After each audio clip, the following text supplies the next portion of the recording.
Stapes, big thanks for coming on the SMC Tribe podcast, mate. No worries at all, man. Anytime. Finally got you on. Yes. Yeah.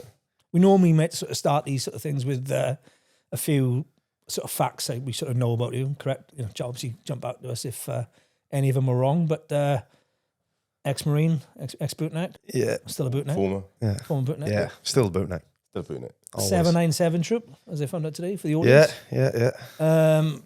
Tanky, Yeah. PTI, Yeah. professional MMA fighter, Yeah. Bama world champion, Yes, sir. Cage Warriors, Bellator, FCC, kind of Ultimate Fighter, reality TV series, owner of SPG and coach in Rochdale. 2 kids. 2 kids, mate, yeah. That's the main thing as well. Yeah, mate, I'm pretty sure there's a fair bit for us to talk about. Obviously, I kind of... I don't really Pull up know a you. sandbag. Yeah. I think I kind of come across you in the call, but I'm not sure if we ever sort of properly met. I know you and Dunks for a while. sort of bumped into each other a few times, but yeah, mate, kind of we always like to sort of start these off with sort of where it all began and sort of where you're from and how you ended up joining the corps at pretty young. Did you join at 12 or something? Yeah, 11 of us, yeah. Hannah Schnell. So I joined, I was just 17 when I joined. Obviously, I grew up in Rochdale. And let's talk a bit about your youth thought before you joined, actually, mate. Quite interesting. Yeah, but my youth. Do you know what? I've got this weird thing where I can't actually remember loads of stuff about my childhood. You know, you speak to some people and they remember everything about their childhood. I don't know where it's all fucking gone. I don't remember a lot. But you grew up council estate and all that? Yeah, well, just off. Yeah, just off a council estate. Not a terrible area, not a brilliant area. Sportsman? Not really, no. I tried, but I was fucking terrible at every sport. Like, my brother was the sportsman. He was like captain of the football team and rugby team and like really good at cricket and that. I was fucking terrible at everything. In all honesty, when I grew up, all I did was smoke weed as a teenager. That's literally it. Just went out with my mates and smoked weed. Did probably the worst thing. So kids, don't do what I did. Not the best prep for joining the corps. Not the best prep for joining the corps, no. I'd like obviously a really good mum and dad. Both my mum and dad are absolute legends, mate. Absolute legends. Completely separate, like different people. But both of them are absolute legends. They're like my fucking idols. If I can grow up, I'm fucking 42. No, but if people look at me the way I look at my mum and dad when I'm dead, I'll be well happy with my life. That's nice, mate. I had I'd say just like quite a happy childhood, if I'm honest. Hanging around with mates all the time. You weren't sporty, obviously later in life you got bang into sport and fitness. Yeah. What made that flip then? I always wanted join to the be, corps? because I always wanted to be like a sport like Prince Nazim was my idol before Ricky Hatton, and I always wanted to be. I was just never any good, and I was I think as a kid, I was one of them kids who gobbed off more than he should have to pretend he was more confident than he was. So if you would have met me as a teenager, you would have thought I was a confident person, but I wasn't really. I did a lot of gobbing off to make up for the confidence that I didn't have, if you know what I mean. Because all my mates that I hung around with, and I'm still mates, like they're still my best mates now. They were all good at football, good at rugby, good athletes, sportsmen, and all that. And obviously, I always wanted to be, but I wasn't. So I did a bit of gobbing off to make up for it. Do you know what I mean? Were you a bit like that early days in the corps as well? Probably, yeah. Probably, I'd say so. Yeah, probably say so. Yeah. It's one of them things. I feel like you know that already. No. But it's one of them things, isn't it? You don't realise it until you become a bit more self-aware. And then when you do become self-aware, you got to start working on it. You got responsibility to work on it then, haven't you?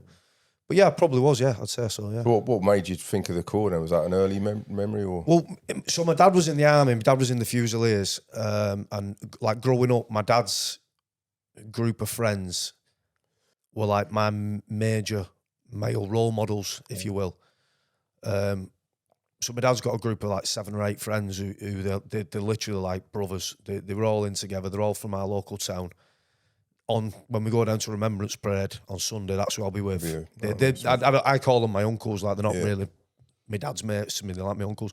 They were like my major role models, male role models growing up, and to me, they were fucking legends, do you know what I mean? They were absolute legends. So I always loved watching movies like, Rambo and stuff like that. And that's what I thought these guys were, and that's what I wanted to be. But like I say, as a teenager, I just didn't have the focus and direction. I'd drift with the wind a little bit, you know. If a group of lads were doing a certain thing, I'd jump on it and do that with them and whatever. But then as I got like to the end of my teenage years, the particular thing I remember the most is one of my best friends, a lad called Matty Williams. He said to me, "Have you ever heard of the Royal Marine Commandos?" I was like, "What's that?" He was like, his words were, "It's like the army but on steroids." And he showed me this magazine, and it was like pictures of lads fast roping and fucking roping up and speedboats and all that. And it was like that. I was just like, that's exactly what I want to do. That's exactly what I want to be. And it was like, literally that day, I stopped smoking weed and went and applied. And they were like, "Yeah, you can join, but you're not old enough yet. Come back in like 6 months or whatever." So then I enrolled on Hotwood Hall College course then. Were you training then at that time? Were you getting fitter again then? Yeah, so I'd started boxing when I was about 15. Oh, so he's really So fit. yeah, and it was the one sport that I thought I could be pretty good at, you know. So I was already training then, but I was mate. I'd go boxing. I'd finish boxing. I'd get back, meet up with my mates, and smoke weed. It's just insane. Yeah. So at that point, I was training, and I joined the Hotwood Hall College course. It was a pre-uniform services course, and again, I was really lucky because the instructors we had on it, one of them was former SBS, one of them was former fireman. But they were both like fucking legendary blokes, proper alpha males, exactly what you'd fucking want teaching that course. And not PC, no wokeness, they were proper, they pushed us like that you should push young men. And it just made me want to join the corps more and more and more. And then once I finished that year there, I went and joined the corps and it was like, yeah, this is where I need to be. It's funny in life, innit? Sometimes there's a saying in there, you don't find yourself, you create yourself. And I completely believe that. I think all this, need to find myself, bollocks, a lot of shit. Like, you have to go out and create yourself. Yeah. And when I got to Lympstone, as frightening as it is as a youngster, getting there and you're getting screamed and shouted at, and you know what it's like, you realise you're in the military machine all of a sudden.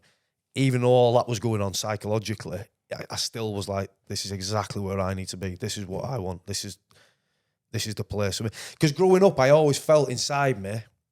I used to walk up. I'm a bit of a weirdo, me. I love being social and being around people and having spinning dits like this. Yeah. But I also like being on my own quite a lot. Mate. That's like, and I was like that as a teenager. So I used to go on big long walks up the canal on my own, and I used to like daydream a lot and imagine a lot. And I used to always know that I would do something, not particularly special, but I would do something out of the ordinary with my life. I didn't know what it was. Do you know what I mean? And when I got down there to Lympstone, I was like, this is it. This is that thing I've always been trying to find. And this is it. I'm here. So you took to it well then, mate? Yeah, fucking loved it, mate. Loved it. I loved every day I was in the Royal Marines. Yeah. Loved it. What about through training? I know there's some bits that are hard. You forget it, don't you, when you look back? But yeah, you do. Yeah. You still enjoyed every day of the training? Well, within reason. Within reason, yeah. I think that there's a lot of times in basic training, and there should be, where you want to quit, isn't there? Yeah. And there should be. I think if you're not pushed to that extreme, that limit, then you're not going to be a good bootneck. You're not a commando. I think it's harder when you join up when you're 17. Yeah, you might be you're obviously athletically you can kind of do anything, can you? But younger, the maturity maybe of a 20-year-old or a 24-year-old. Yeah, exactly. Knowing like they're just playing games here. Yeah. When I look back, I know that as much as I was like, I was playing rugby at a good level at 17. And I was robust, physically fit. I don't think I would have passed out at that age. Just how I was, mental maturity or whatever. And when I going in late, it was better for me to do that. I just wasn't there at that point. But when I look and sort of like there was a young lad, unfortunately not here anymore. Poor old Dave O'Connor was in my tree. But you looking at him as a young lad and seeing how much he changed. And I was like 21, 22 at that point. Yeah, seeing the change in him in that period was like, he'd gone from a boy to a man like really quickly. And you notice it more in the younger lads. But for you, mate, to make, King's Badgerman as well was pretty out of the ordinary or extraordinary for a young lad like yourself to go King's Badge as well, mate. That was it's good old push. That, mate. Yeah. Well, because young with a life experience, have you? So I remember, do you remember the old foundation block? I literally remember when I got in there and you're all stood next to your beds and you're like you're in your fucking Y fronts. You stood like next to your beds. And I remember like looking around and everybody else in there, to me, was like a fucking action man figure. Yeah. They all were like mid-20s, 30s. They're all like to me, they all looked like what Royal Marines should look like. And I'm stood there like looking around thinking, how the fuck am I going to make it when he's what a Marine should look like. He is. I'm fucking not.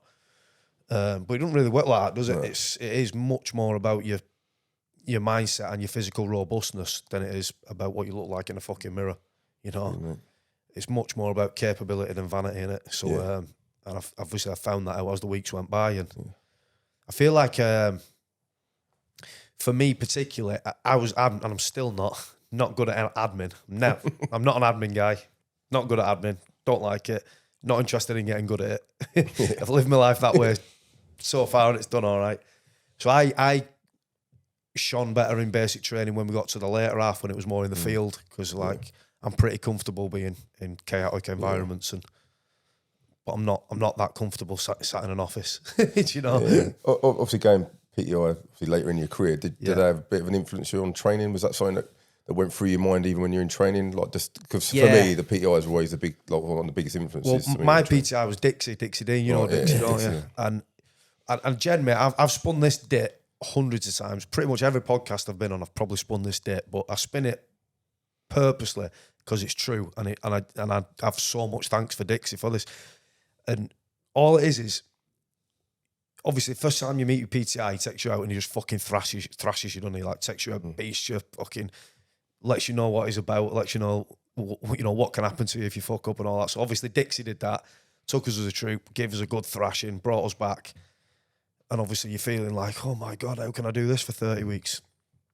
And he lined us all up, give us the pre-bollocking that they all give us, this, that and the other. Spun us a date. No, don't like arse lickers, all that sort of stuff. Fucking hoofing bloke. But then he said to us, right, lads, the only two things you need to do, he says, I don't care who's the fittest in the troop. I don't care who can do the most pull-ups, the strongest. I don't care who's at the front of the runs, who's at the back of the runs. I don't care about any of that. All I care is you put in 100% effort and you turn up with a good attitude. And literally, I was just thinking to myself then, as soon as he said that, I was like, well, I know I can do that. I know I can put 100% effort in, and I know I can have a good attitude. So he's the guy that I want to be like. If he's telling me that's all I need to do, then if I just keep doing that every day, I'll pass. And it stuck with me for life. And that's I literally use that principle in everything I do now.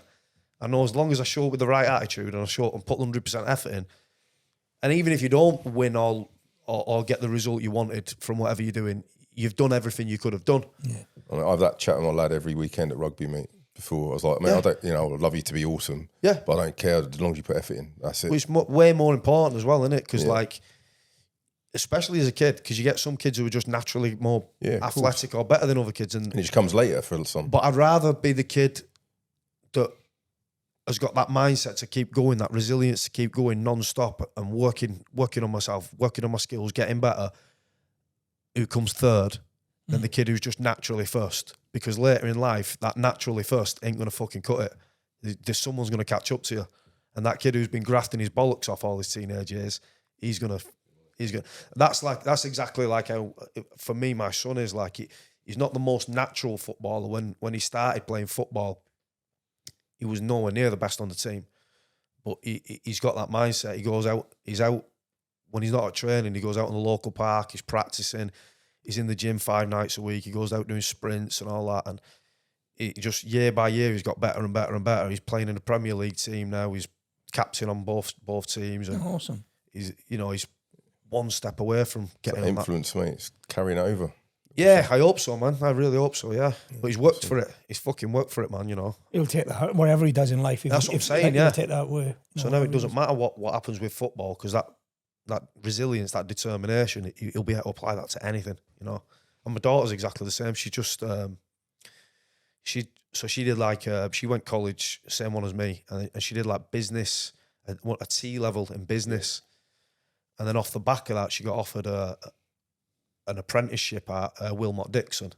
She's just come to the end of the apprenticeship now, and they've just offered her a full-time position there. Awesome. And she's like a young girl working in a man's industry in construction, and they fucking love her. Upward Hall have always got They a probably back. know who the old man is, though, so Hey, they probably know who the dad is. So.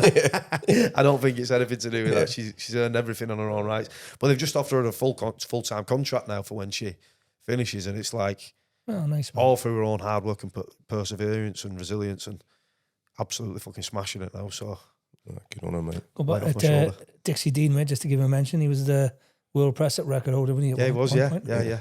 And I've, I'm watching that actually on Record Breakers back. Something- Yeah. like 130 or something. In a minute, something like that. Yeah, something crazy, wasn't it? Yeah. Yeah. Yeah, so he Yeah, like Dixie. going back to Dixie, yeah, obviously in basic training, he was like, to me, he was like a fucking messiah. Mm. So I did always think in basic training I'd like to be a PTI, but then when you join your commando unit, I kind of forgot about the PTI and got really into soldiering. And if I'm honest, I can't remember what it was that made me go back to wanting to be a PTI. If I'm honest, can't remember. The vest. Might have been the vest. Was that coincide with you starting the MMA stuff? Was that when you were thinking the PTI? Was that similar time? I'd started MMA. I started MMA on fucking Galahad. Did you? yeah. Started MMA on Galahad. We were watching UFC on an old little DVD player, like UFC 1 and 2 and 3. And me and one of the lads, Stroud, Yeah, Stroud, yeah. He's just getting out, isn't he, now? Yeah. Me and him were going down into First the... drill, wasn't he, Stroud? Yeah, legend. Me and him would go down into the gym on Galahad, get out the one mat that they had and like watch the video and then try and armbar on each other. Awesome. It's literally where it started, on a fucking ship going like this on the way back from, I think he was either Norway or Africa or something like that. What year was that, mate? Would have been 2004, Right. I think. I Yeah, think. so I think I remember you when you were starting, mate. Yeah. Starting off. Yeah, we did And then Galahad, doing, didn't because I'd remember going in the gym and Pete Jordan would be like doing practice stuff on me. He'd be like, right, don't get on the floor. And he'd be like practicing all his little arm bars and you come in and you both be doing it. And Peter just smashed me up for 2 hours, sent me home. funny, mate. Yeah, good. Fucking beast, Pete, man. Yeah. Absolute Some beast. characters in there in the core. We're talking Yeah. about a few of them. Won't I think mention them all in here, but Pete's possibly the hardest guy I've ever met in my life. same, mate. Yeah, he's one of, people speak of certain characters. I was like, yeah, he was another level. Yeah, mate. yeah. Yeah, it's funny in MMA, like in UK MMA, because obviously Pete, nobody really knows who he is, because like he never like went into the... Did a few fights for Nexa. Had a few fights, for a yeah. bit, But like he never went into like the commercial side of it, if you would. Is that because of his age at the time? Maybe I just think he was in the core. He was happy in the Yeah. core. He loved what he was doing in the core, and that was his first love, you know. So I think that's what I think. You know, I mean, you'd have to ask him, but I think that anyway. But hardly anyone in the UK MMA scene knows who he is, and it's like he would probably fucking beat 90% of the fucking fighters that are out there, like without a training camp. Literally, there's blokes like him about that nobody knows about. No, mate. Who were just fucking animals, man. Yeah, well, yeah. He was an England squad boxer, I'm pretty sure. Yeah, as he was well. a good boxer as well, yeah. Yeah. Yeah, very good. And like even back in the days, his style of grappling was he was trying to teach me back in the day the style of grappling that's winning fights now, like the Habib sort of style of grappling. And that's what Pete was big time on back in the day, before even, you know. He was talking to me about the Russian wrestlers and all this sort of stuff 20 years ago. Yeah, he was all over it, wasn't he? Yeah. Yeah, like Dixie Dean for you, he was a big influence on me, mate. Yeah. Just Legends, having him man. as through a career, a lot of run-ins, but good ones. He was he's a good man to know. But yeah, you enjoyed your time in the corps then, mate, when you first passed out. Pretty seamless, or was that, how do you find going to a unit first time? I mean, I loved it. Again, it was just like a big adventure for me. I just saw it as a fucking adventure, man. When I joined the unit, obviously, when I joined 4-2, I was in a group with Al Weldon straight away. Yeah, Al's... Shout out to Al. Yeah, shout out to Al. Future legend. guest. Yeah, got to get Al on. Yeah, he knows my family well. Oh, does he? Oh, He yeah, does yeah. know your family well, doesn't he? Yeah, we'll leave that there. Yeah. But yeah, so I think when I joined, I've got a funny bit actually. When I joined 4-2, most of the unit was away. I'm not sure that they must have been on some exercise somewhere. I'm not sure. So I got there and they were like, right, yeah, you're going on rear party for 3 weeks. But you're not just going to be on rear party. We're going to try and get you involved in some of the stuff. I think there was like 1 or 2 like little groupings on camp. We'll get you involved in some of the stuff they're doing. I was like, right, oofing. So I've joined rear party, and after a couple of days, whoever it was, like whatever Sergeant Major, whatever's come down and said, like, right, you're going with this troop from MT or whoever they were. They're going doing dunker drills. And I was like, oh, fuck. All right, nice one. So I went and did dunker drills for like 2 days, whatever it is. Came back to rear party, I was like, oofing. couple of days later, he come back. He was like, "Yeah, you're gonna go and do dunker drills again." Oh, mate. Done 3 times in a row, mate. Just for those that listen that don't know what dunker drills are, mate, you want to explain he sent that? me three times in a row. He sent me to Horrible, do mate. dunker drills. I was like, "Fucking hell!" After 3 weeks, I was like, "I've had enough of this shit." So yeah, if you don't know what dunker drills are, it's basically simulating a helicopter crashing into water, fully loaded with men and kit. And we have like this simulator, and it is like a helicopter, and it smashes you into the swimming pool, spins up and down, and all that sort of shit. It's in the dark, mate. It's In the dark, yeah. You've got to get out one at a time in order, so that the last man, if you're number 8, you're the last man out of a small little window. Like There's always this. someone who flaps goes early. Yeah. Oh man, if someone gets caught up before you, like, Mate, I always think with these things, you're Horrible, mate. more scared of being in the shit for like than actually dying. Yeah, but that's exactly it. Yeah, The best bit's because the camera's on it, so you get to watch it after, and you see who's like flapped, gone early. you're more actually bothered about fucking up, Yeah. and looking like a knobhead. than actually Then drowning. I'm You actually want to be and pulled out dying, 'cause, drowning. like, Yeah, If I drown and die, I won't know about it. But Yeah, if I fuck horrible, up, mate. everyone's gonna know about it. yeah. I was relatively comfortable in water, but yeah, that's not the nicest of things, is it? That? No, he's just fucking minging. So that was like basically my first 3 weeks in the Corps, and then everyone started coming back, and I joined M Company. I'm pretty sure we were straight on Black Horse. Went straight on Black Horse. Nice. I did a Black Horse. Which fucking hoofing. Yeah. Like, Yeah, that was the first thing I did when I passed out. Yeah, for my first trip with the commando unit, Black Horse, it was just amazing. You got 6 weeks in the desert, 6 weeks in the Rocky Mountains, and then a little bit of time off in Vegas. Like, Yeah, brilliant, man. Quality. It's like, I think that was within about 3 or 4 months of me joining the unit. You're like, this is for me. Yeah, it's like, this is exactly what I joined up for. What I joined up for. Yeah, it was just brilliant. And we got back from there, and then it was straight into training for Northern Ireland. I think that might be either the last or one of the last tours that the Corps did. Yeah, because they finished about 04, was it? The last proper one? Yeah, I think maybe 4 or 5 did one. Yeah. It's the last one, I think it was. Yeah, 4 or 5 did another one after. That's right, yeah. So we obviously 4-2, we did South Armagh. So my company, M Company, we had Crossmaglen, which was, again, if you go into Northern Ireland, you want to go to Crossmaglen because it is like the most historical bandit country area in Northern Ireland, which we got. So again, I was like, fucking hell, don't get any better. Yeah. And even that, obviously the atmospherics in Northern Ireland at the time were a lot calmer than they would have been in the 90s or the 80s or whatever, or the 70s. But I still loved it. I still loved the fact that I was out there soldiering, patrolling and learning the skills and learning all that small team stuff. And yeah, I fucking loved it. I had a great time. You done Telek and Herrick's as well, didn't you? Yes, mate. So obviously we got back from Northern Ireland, and then it was pretty much straight into training for Iraq. Yeah, Telek 1. Obviously that was exciting, weren't it? All the ramp up to that, and it was all in the media. Are we going to go to a war? Are we not? And that went on for months while we were training for it in the UK. And then the next stage, they flew us out to Kuwait, and it was like, oh fucking hell, this is actually going to happen now. And we spent a couple of months in Kuwait doing more training, like mobility training and pointless training, like carrying the 50 cal machine guns for 6-7 miles at a time, which is completely pointless because you can't carry the ammo. No. I remember like when we were doing the training for that, and we were yomping with these these 50 cal burguns on, and everyone's like, "This is Ridiculous weight, ain't it?" And then we're talking to them, we're like, "How are we going to get the ammo there?" And they're like, "Yeah, the helicopter's going to drop the ammo in." I'm like, well, can you not just drop the gun with the ammo then? Because we had the quad bikes with little trailers on in the end, didn't they, for them? Yeah. Madness. But yeah, doing all that was exciting. And then obviously when you look tired, mate. You look back at some of them funny things they were going, that don't make sense. Yeah. Doesn't make any sense. And then, you say something back in the day, you'd be like, what the fuck does he think he is? Yeah. With an opinion. Yeah. Having an opinion that doesn't go against the grain.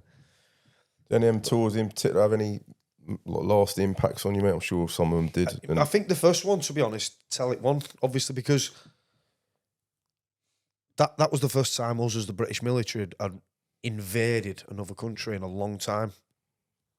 And obviously it was a full-scale invasion, which is when you join the military, or especially a unit like the Marines, it's like something it's like a dream, innit? I'd love to be on something like that, but you never think it's actually going to happen. It's like within a year of me being at the commando unit, it's like, fuck, this is happening. Do you know what I thought maybe that is when you're growing up, like I was always into like war films and like, you know, all the old black and white ones and stuff like that. But you never know how it works. Yeah. And you kind of like, you know, it was like kind of cowboy town, wasn't it? You were like, you go from town to town and going, this is how it actually works. You know, Well, like, it was like the most how the guns go in and then you take the town. It was just how amazing. professional it all was. Yeah, It's just different, isn't it? Yeah. And it's weird, isn't it? Because it's a combination of professionalism and cuffing it at Yeah, a large still a lot of scale. that. Because like there's just stuff like, for instance, when we were using our BVs, one of the lads, Goose, remember Goose? Goose actually, we called it the Goose mount. He actually made these mounts so we could put the javelin on the top of the BVs. And like they're not, that's not a signed off. We'd probably get done for that now for misuse of a weapon or something like that. Weapons, but he made these mounts out of wood and so bungees, could launch it off so that. we could launch fucking Milans, not javelins, Milans. This was before the javelin day, Milans. So we could launch Milans off the BV, and it was like, that was all down to one bloke's ingenuity. Yeah. Do you know what I mean? And then you're patrolling into Basra in these vehicles, which if he wouldn't have done that, we would have had no top cover really. I think it was the scale of it when I back to that. I was talking about it with Barry the other day. It was the scale of like all the air support, the tiers of that. When it like that, you just don't, you couldn't you only imagine that goes on. But when you got, like you said, you got the Spectre gunships and insane, the Lynxes and everything else coming in and out, and then if you compare that from then to like my last operational tour was Afghan in 2010.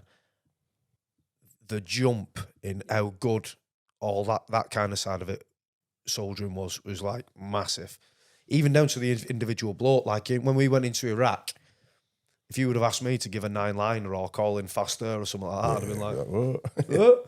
But by the time my last operational tour in 2010, even the youngest Marine was fucking all over that shit. You could have asked him to do anything and he'd have known how to call in a Kazivac or an airstrike. They're doing like drone training and basic training now. Yeah. That's how, it's so far removed, we wouldn't recognise it now. Yeah, literally. I've said this before, and it's probably the wrong word to use, but sound like I'm being so. But we were like amateurish. Oh yeah. Like, in a lot. You know, and because it was the first, I suppose, like how many first fight in there compared to what you were like in your 10th fight. Yeah. You know, and this is how actually this worked.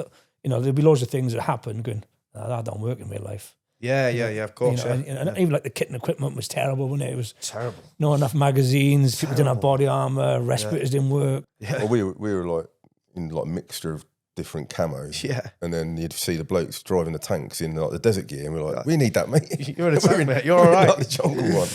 But I mean, but amazing experience. Like it went on an invasion. I think that period of time from like Iraq Telic 1 till like when we left Afghan, we are really lucky to have been in during that time, because the evolution of the military and particularly the Royal Marines in that period of time was like, because if you think when we like early 2000s when we first joined, the Royal Marines really what it was doing was very just much like other infantry brigades, and it hadn't lost its identity, but it was kind of losing its place in the bigger picture, because we were the Arctic warfare specialists, we were the maritime specialists, amphibious specialists, but none of that stuff was happening. Yeah, and the Arctic was on the edge. Yeah, because it was like, I think one time Norway was like they had to do one. Yeah, and people have got very short, especially politicians, have got very short memories, so they're like, where can we cut? Where can we cut? But then from Telic 1 onwards now, the Corps has like really found its own place in the and shown how excellent it is. And that comes down to the standards we've kept throughout our time. So just going back to when you said like we were quite amateurish when we went to Telic 1, in some ways yes, but in other ways no. Yeah. Very amateurish in theatre specific TTPs, because we didn't know them, because we'd never been in that theatre before. Nobody had. Very amateurish in kit and equipment and maintenance and all that. However, I do believe the ethos of the Royal Marines of we're training for war, not just this war, is right. As in the fact that the lads are so well trained and so robust that you could just plug them in any theatre and they'll work that shit out as they go, Thank you. and they'll always come out on top. You described that articulated that way better than I just did there, mate. But Yeah. that's exactly what I meant. How offensive.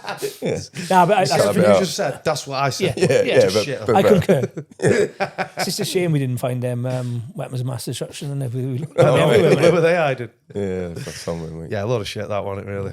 Let's be honest. We go back to Herrick then, mate. Like, what were those tours like for you? Do you a couple of them or? I just did one with another SMSG. Yeah, Al Weldon was my mod commander. Yeah, That's a nice sort of turnaround. fucking hoofing. Yeah. How was that, mate? On that time, was that coming to an end? Obviously not coming to the end, but the end for one of the calls, last ones there, was it? I think this kept going till about 2014, didn't there? Something like that. But it was like towards the end, and it was for me. It was brilliant. The tour we did was absolutely brilliant. Like, we weren't obviously. It was kind of a mixture between what you would expect ground holding forces to be doing and what you would expect, like, or what you the dicks you heard about what like SF units were doing. Because we were doing a lot of ground stuff, but we weren't stuck at one place. We were bouncing around Helmand, and they'd give us like a target here, a target there, and we'd bounce around. But then we'd go in on vehicles, or we'd go in on foot or whatever, do what we need to do, and then come out and we'd move on. But like for me, it was just everything I ever joined. Like that tour was literally like the pinnacle. It was like everything I ever joined for. You're a corporal, I take it then. Yes, mate. Yeah. You obviously done your PTIs. Yeah. But yeah, it was everything I ever joined for. It was like the level of responsibility that we had. It was just us. It was like Al was the troop sergeant, me and Eddie were like the two corporals, and then it was nobody above us. We were just out dotting around fucking Helmand. We're pretty much. That's exactly what you joined up for. Yeah, we're pretty much no one telling us where to go. The ops room would obviously tell us where we needed to be and what we did, but the scheme of manoeuvre, the concept of ops, everything was down to us, and whatever we did was what we did. You know, it was just fucking hoofing. It was brilliant, you know. And the lads we had were just dream lads.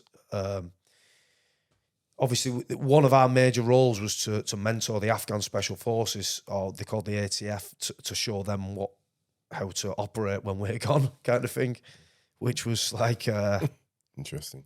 An interesting task. It's there was a lot of them that were good people. There was one particular, he's dead now, he's been killed. He's called Hyrullah, who I remember. He was like the troop sergeant, he was a good guy. There's a lot of them were good guys, like good people, responsible people that you'd same values as us, good guys. But they just couldn't operate at the same level as us. It was just obviously nowhere near as fit or physically robust or mentally agile. Nowhere near as well trained.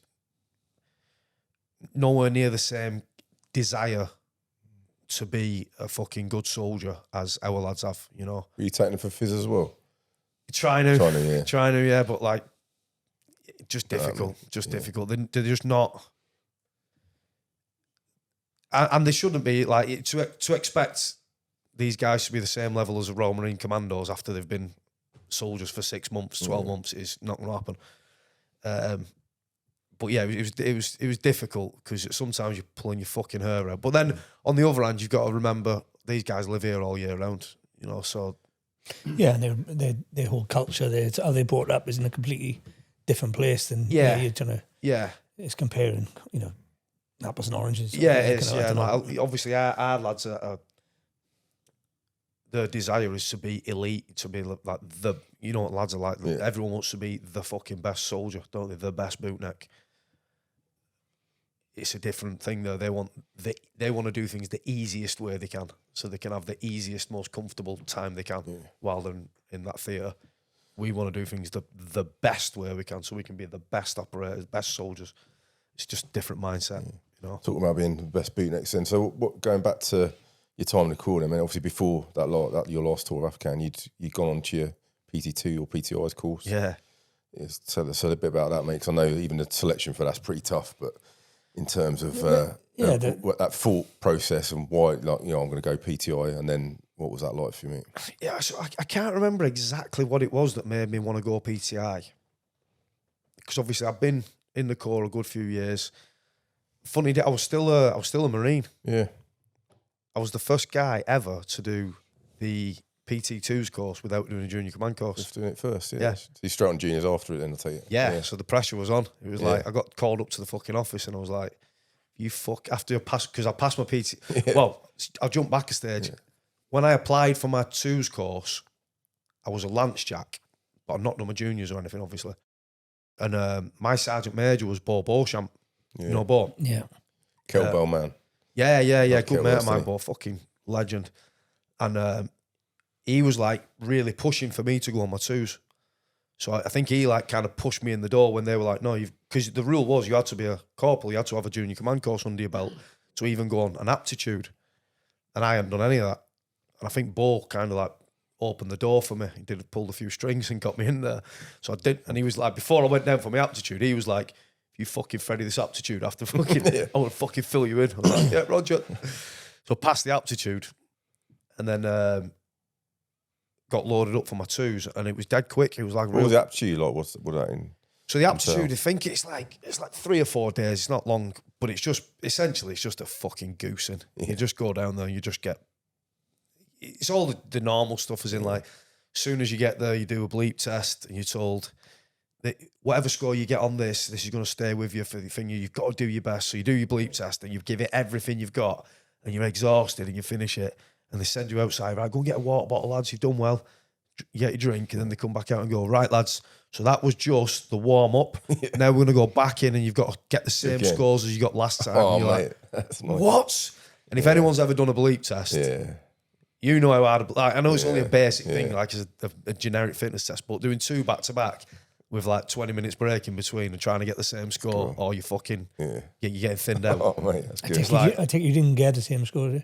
There or thereabouts, you kind of had to, like, you know. But they're a bit more lenient than with letting you, because they just want to see how far you'll go. But just to like describe to the audience, like on the sort of PT course, Marines, most people, I've never even heard a podcast talk about it, but like of how elite and what that is. Oh, yeah. Actually, you know, what the thing is to somebody who doesn't know. It's not, you know, just passing like a city PT course. Well, I mean, it starts at the aptitude, doesn't it? Because like the aptitude, it's like 3 or 4 days and it's just non-stop. You're doing like physical beastings, maybe 4 or 5 a day, which even one of them would probably be enough to cause overtraining in someone if you did one of them in a year. And you're doing like 4 or 5 a day for 3 or 4 days. And you just, by the end of it, you're crippled. You just can't move. And there's a lot of stuff on the aptitude that's forced to make you quite mentally agile and see what you can, how resourceful you are. For instance, they give you a lecture subject like 10 o'clock at night, and then they say, right, tomorrow morning you've got to give a 45-minute lecture on it. And some of the subjects are like, one of them was like the inside of a squash ball. Someone's got to give a 45-minute lecture on the inside of a squash ball in 8 hours on a presentation, on a laptop, on a screen. Oh, mate, it's probably, and you've got to do it like the military standard, so it's a pass or fail thing. And it's just stuff like that, like you're exhausted, you're fucked, you've been thrashed 5 times in the day, and now I've got to research the inside of a squash ball and give a 45-minute lecture on it in 7 hours. Nice one, you know. How many of you on that aptitude for that? On the aptitude, I can't really remember how many were on the aptitude, but on my course, we only started with 5 guys. Really? I think that's one of the things that helped me get on it as without being a corporal. Because normally there's 12 on a PTI's course, and there was only 5 on ours. I think there've been so many people fail the aptitudes, they'd not got enough lads through. And I think that helped me get given one of the places on it. So obviously, again, when I got put on it, I got dragged up into the office, and it was like, you're the fucking first guy ever to go on a PTI's course that's not a corporal, that's not got a junior command course on your belt. If you fucking fail this, you make us all look like dicks, and pressure's on. I'm like, okay, now, nice one. And then the course starts. And you're on it. But again, on that course, like, I feel really lucky that I had the instructors that I had. So Reedy was the head instructor, and Dave Hartley was the 2IC. Yeah. And if you know Dave and Reedy, they are so similar in certain ways, but so different in others. Like, Reedy's much more like withdrawn. you kind of don't know what he's thinking until he says it, kind of thing. He thinks things through really clearly and then Dave's quite not in your face, but he wears his heart on his sleeve. You know, if he's pissed off with you, you know he's pissed off with you. He's a bit more of an energetic personality. But the thing with them both is both of them are like standards are everything. But with them two blokes, they are. If something doesn't meet the standard, they don't matter if you're his best mate or whatever. Yeah. If you don't meet the standard, you are fucking going home. And having them two as the course instructors it made it very hard because it meant everything we did had to be the best, better than every course that's ever been before us in history. But also I learned a lot of them, you know, and I learned a hell of a lot because their standards were so high and you're trying to replicate those two blokes. You know, you've got to reach that standard. I tell you, there's quite a lot of pass-fail elements along that course. Pretty much everything's pass-fail on the twos course. Yeah, it's just fucking week in, week out. I mean, it's... You expected to get quicker times than the recruits were expected to on all the tests. That'd be quite good to talk about, mate. You redo all the tests that you do in basic training, and you've got to get faster times than all the recruits have to do on all of them. But to be fair, the testing part is the easiest part. It's just your day-to-day beastings that are the hardest part. You know, like every morning you're down either in the gym or in bottom field or whatever, and you just get 7 o'clock.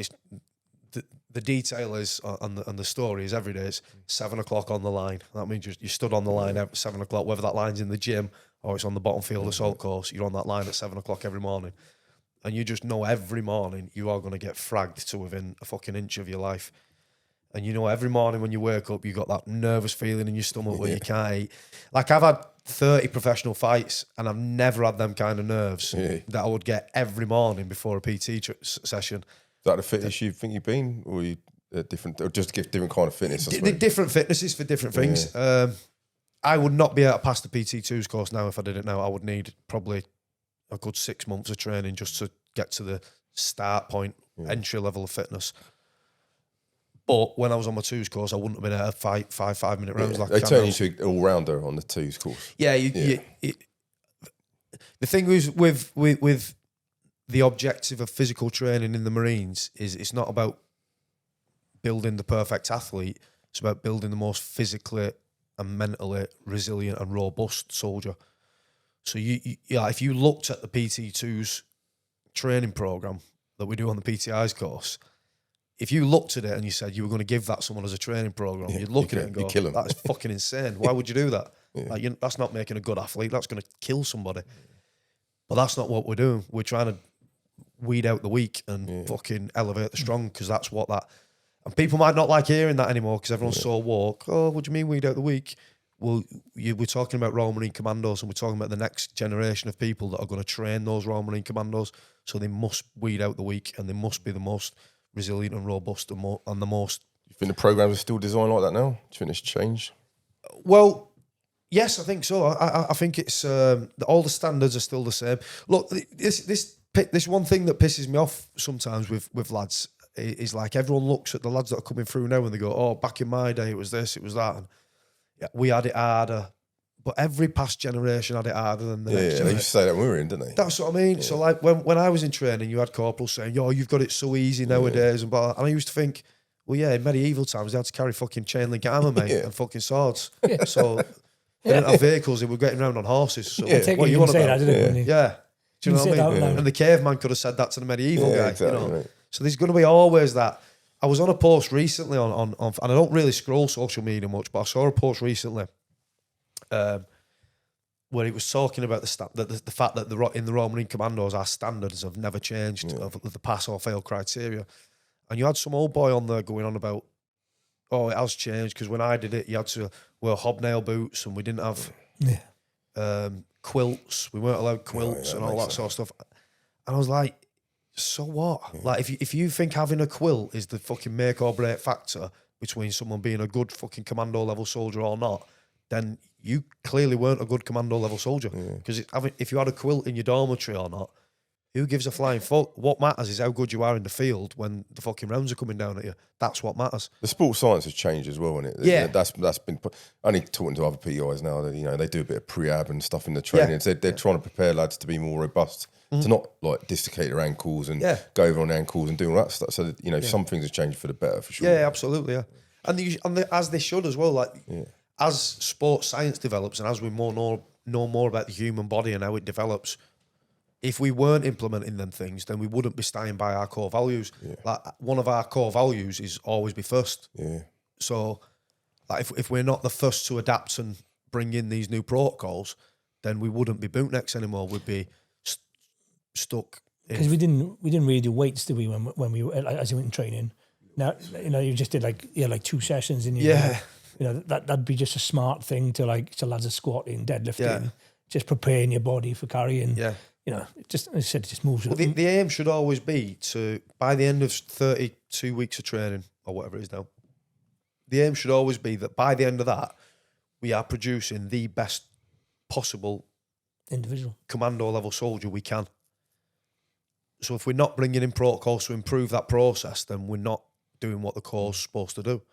So like anyone who says like, oh, they shouldn't be allowed to do this nowadays or that, or you're like, well, that goes against our core values. So that's the beginning of your coaching career then, really, mate. The PTI first, you're taking, you know, realistically, that's from day one almost, you know, to creating them into, or helping them evolve into becoming a bootneck. Yeah, I fucking loved that. So I only took one recruit troop all the way through training, Right. 942 troop, and I fucking loved it, man. I loved it so much. He had 60 young, hungry lads there that you knew, like right now, these guys don't know a fucking thing. Yeah. But in 9 months' time, these guys are going to be going to Afghanistan. And because it was that period of time as well. I knew that the lads I pass out of training, these lads might have a weekend off and fly to Afghan, you know. So I took a lot of responsibility on that, making sure my lads were as good as I could possibly make them. And I think we did a good job of that.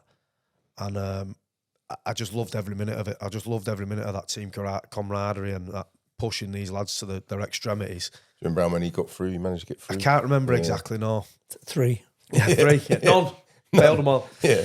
But I just love that, pushing them to their extremities where you can see they fucking hate you. Yeah. But then when they finish it, they love you because you've done that. Yeah, it's awesome, You've pushed them that far they've gone beyond where they thought they could go.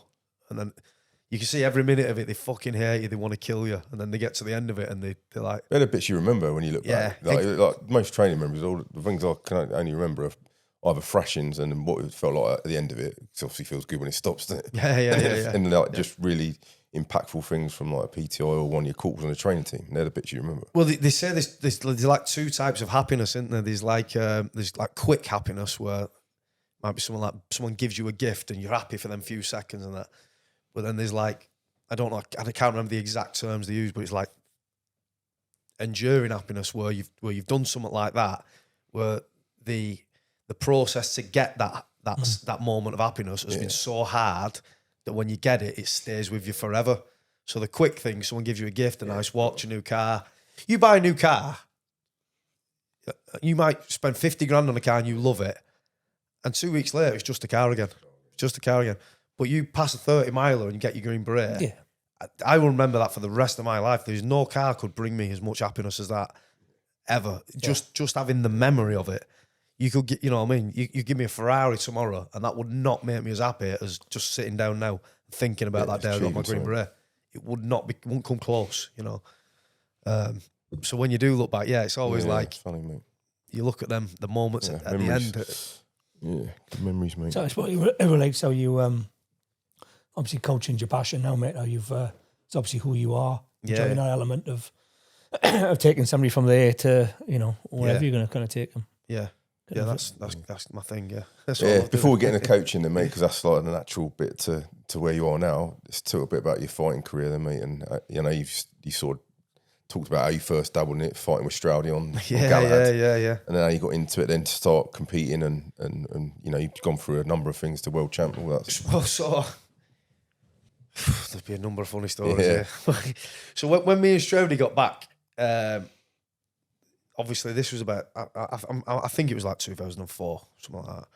And Google wasn't as good as it is nowadays. But I went on Google and I was like putting in, because I'd noticed that all the guys that were winning UFC fights were all BJJ experts. So I put in like Google, like jiu-jitsu gyms near me and schools near me and all that. And I found this one and it was in my local town. I was like, fucking hell, no way, there's a fucking... So I've rang it and some guys answered the phone up. And I'm like, so do you do all like the grappling stuff? And he's like, yep, all that. Like, what, you're a black belt in Brazilian Jiu-Jitsu? And he's like, yep. So you do Brazil? Yeah, we do all that Brazil, all the Gracie stuff. I was like, whoa, I didn't know these guys existed in my town. What? So I've drove down there. It wasn't Brazilian Jiu-Jitsu. It was Japanese traditional Jiu-Jitsu. They did a little bit of grappling. Anyway, we get there. I do this training session, and they were all nice guys. It was sound and all that. But there's a couple of them who've brought MMA gloves with them, and to finish off the session, they do a bit of like a few rounds of grappling. And there's this guy that was like a brown belt, and the black belt guy said to him, like, because he's noticed that I'm quite fit and athletic, I'm strong, obviously I'm a young Marine. He's gone, you partner up with him, and like pointing me to the brown belt. And I was like, yes. I'm like, before we start doing these grappling rounds, the brown belt guy's gone to his coach. He's gone, Sensei, shall I put my UFC gloves on? Because I'm going to be fighting soon, aren't I? And he's gone, like, oh, good idea. This guy's going to put these gloves on. And I'm thinking, well, fucking hell, if you hit me, mate, you fucking haven't it. You know what I mean? But we start grappling then, and I've tapped him out with about 4 headlocks. Like, I don't know anything about grappling at this point. This guy's a brown belt. I've just got him in an headlock, squeezed his head until he's tapped. And he's gone like, have you done this before? I'm like, no, I can just have a scrap, you know. Gone again, and he's got these gloves on. He's trying all these techniques that don't work, and I've just fucking squeezed his head again, and he's tapped. Like, twice you got me with that. I'm like, yeah, it's a fucking headlock, mate. You know. Anyway, that went on, and obviously I left that. I drove home from there, and I was like, yeah, that's not what I was looking for. That was, you know, nice guys. They're doing what they know to do, but I knew that wasn't reality, you know. So searched a little bit further, and I found that there was a gym in Diggle, which isn't really that far from here, is it, Diggle? Called Quantum, ran by the Butlin brothers, Ian Butlin, Dave Butlin, Andy Butlin. And when I drove down there, I half had it in my head that it was going to be the same as the other one, because that's the only experience I've had. I half had it in my head like, I'm going to go down here and fucking show these cunts what it's all about. And do you know what I mean? I was young, weren't I? I was full of testosterone, full of ego and that. Drove down there thinking, I'll fucking show these cunts. I get there, and this is a proper setup for like the early 2000s. This is like, they've got a cage, they've got a boxing ring. I've gone in, I'm like, oh shit, it's fucking pretty good. Legit. Like, dead, like, obviously, it was back in the day, so it weren't like done up dead nice or anything, but they had the equipment there, and you, all right, who's the coach? And I'm like, this guy's Dave's there. He's like, me. Oh, fuck, shit, this guy's frightening. And there's about 4 guys there with cauliflower ears and that, and you just knew when you walked in there, these guys can fucking do a bit. And straight away I was like, this is nothing like that gym I went to. Fuck, I might be out of my depth here. Yeah. And obviously being quite young and being fit and having a bit of ego and all that, one of them said to me, because Ian Butlin was competing at the time, and he had a title fight coming up. I think it was on Cage Warriors or something. And one of them's gone, I think it was Andy who said it, was like, you look pretty fit. Have you done something before? And I obviously did the wrong thing. I went, yeah, of course. You know, like, yeah, I've boxed, yeah, Thai boxing, yeah. What I should have done is said, nah, brand nothing, new. Mate. And then he gone, right, yeah, join in with the beginners. But because I went, yeah, of course, yeah, I'm fit, yeah. He's gone, do you want to do some sparring with Ian? I was like, yeah, of course I do. Big mistake. Yeah. So my first training session was 9 rounds sparring with Ian Butlin. Jeez. And he beat the shit out of me. And he was only my weight, and he choked me about 20 times. And I could not believe that there was another man the same size as me who could beat me up so easily without even having to try.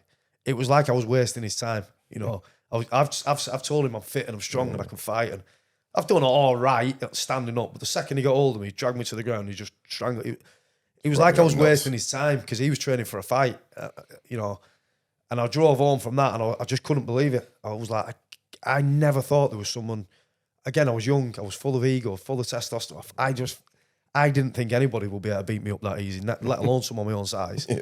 And this fucking guy just basically could have ended my life anytime he wanted. And like driving home from that, I was like, I have got to learn this. I have to learn this. That's my next thing. I have to learn how to do this. And obviously I trained there with them for years then, and like Ian's, they're still three of my closest friends now. Only when you're on weekend leave and stuff. So all right. So what I would do is, when I was at 40 Commando, there was a small BJJ club called Taunton BJJ. I think it had a bit of a cooler name than that as well, like some old school. Because it started off as a traditional jiu-jitsu club, but the coaches like moved over to doing BJJ. So I would go down there and train with them guys twice a week. And me and like Priesty and a couple of lads at 40 had trained together, so I'd get a few training sessions in Priesty. there. Yeah, fucking beast, mate. And then I would drive home at weekends and I would train at Quantum, like on a Saturday morning and a Sunday if anyone was going. Then as time developed, like I started training at Cowbon as well. So if I could get to Cowbon on a Friday night on my drive home, I'd stop there and I'd train there. And then as time went on, I started training with Rob and Mick Sinclair as well over in Burnley. So what used to be family weekends when I'd come home to spend with my missus, I'd be in Liverpool on a Friday night training at Cowbon. I'd be at Quantum on a Saturday training with the lads at Quantum. Then I'd be in Burnley with Rob and Mick on a Sunday training. Then I give my missus a kiss on the cheek and go back. Yeah. So you're already thinking about competing then. I don't know how the fuck. Mate, anything I do, I always want to compete. Like I don't know what it is. I'm a weirdo. So, but you were like, oh, I want to start fighting in this and like, try and make something of it. Yeah. As soon as I started doing it, I knew I wanted to compete, and and then obviously, as in like at that time you like I could be professional here sort of thing.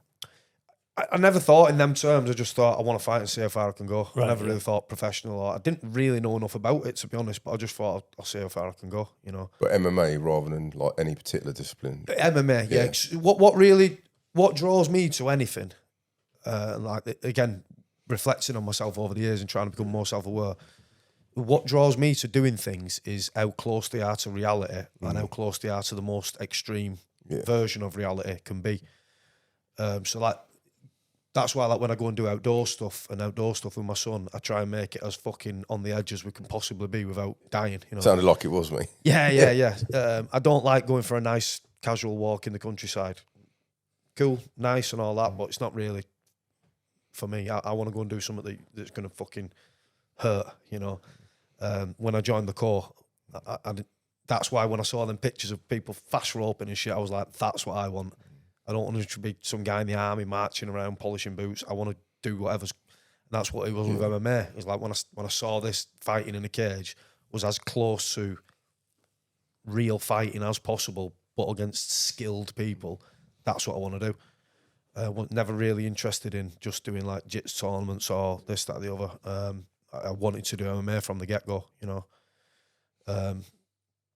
then like I say, it was difficult while I was still in the Marines because I had 6 or 7 pro fights while I was still in the Marines. I think I had about 5.